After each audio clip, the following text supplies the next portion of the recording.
Vine, welcome to London. Thank you. It was a wet arrival, but yeah, it's good to be here. What have you seen in the city so far? I've seen a lot of rain, a lot of 20 miles an hour, but nothing much yet. Tomorrow we're going to see Tower of London, and I'm leaning toward Buckingham Palace. Really ticking off all the tourist sites.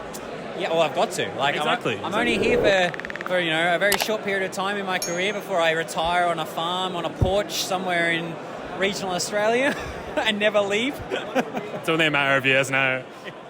So this year has been a real sort of breakout year for you, I would say, in terms of your GC action. How has it been from the Tour Down Under onwards? Yeah, I mean, it's after January it was a bit disappointing, getting the injury and then not having the best preparation for the Giro d'Italia. But I mean, I've learned a lot about myself and how I can fit into the team and help, even if I'm not the center of attention.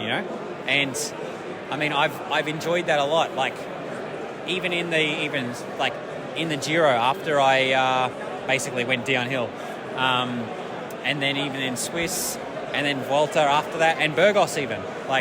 I really enjoy being a really good domestique, even if I'm not the leader. So, and then also how different riders like their domestiques to work for them. If they want to be hit the base of the climb really hard, or if they want a really strong tempo or really heavy pace, or they want accelerations, that sort of thing. It's been really good to learn that sort of thing, which just wasn't part of my career before. And moving to UAE, has that changed your outlook on cycling? Because Alpecin-Deceuninck and your rise to cycling was very atypical. Now at UAE, how has that move changed your perspective and your career? I mean, Alpecin, you can't take anything away from them. They took a guy that was racing with groups of 25 and probably being the strongest in that group of 25, racing in Australia at amateur level, maybe 4 UCI races under his belt, to racing in a peloton of 180. So moving around the peloton, following Jasper, following Tim Millier, Gianni Vermeersch, Zandro, that was the building blocks of my career, and they taught me a lot. They also taught me how to work as sprint train, how to move and hold a position in the bunch, all these little things. And I don't think a lot of guys get that when they go straight to the best teams in the world. And those teams that just hold the front of the bike race and they never go back to work out how to move to the front again. I learned a lot with Alpecin, and it's carried over to UAE, and I'd like to hope that I've also helped some of the guys with UAE, some of those little things that I've noticed.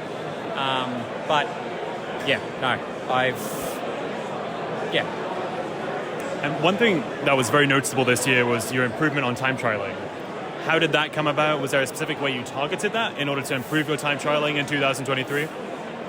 Well, I think, pretty obviously the extra wind tunnel testing was a big part of that.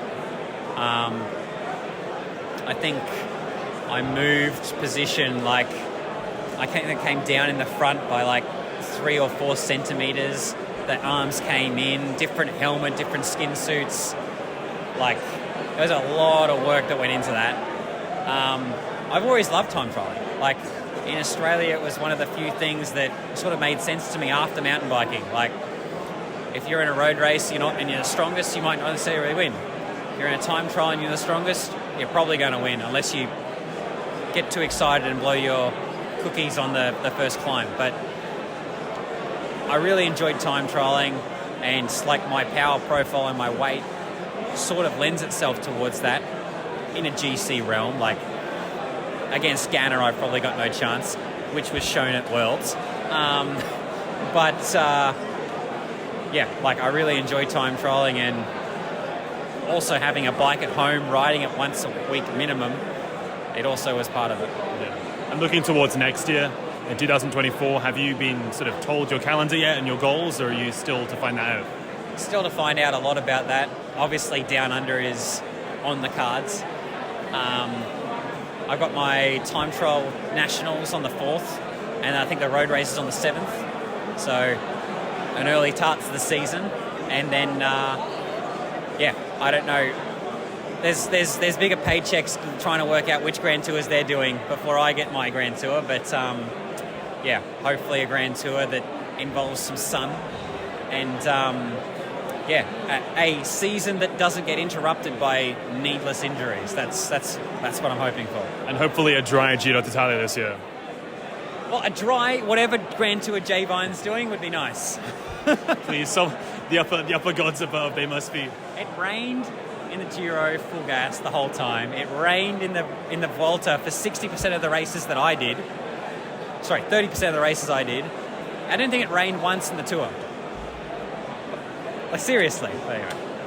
And looking forward to next year as well, is there a possibility of you linking up with TADEJ, looking towards his GC goals, or is that something you're still to find out as well?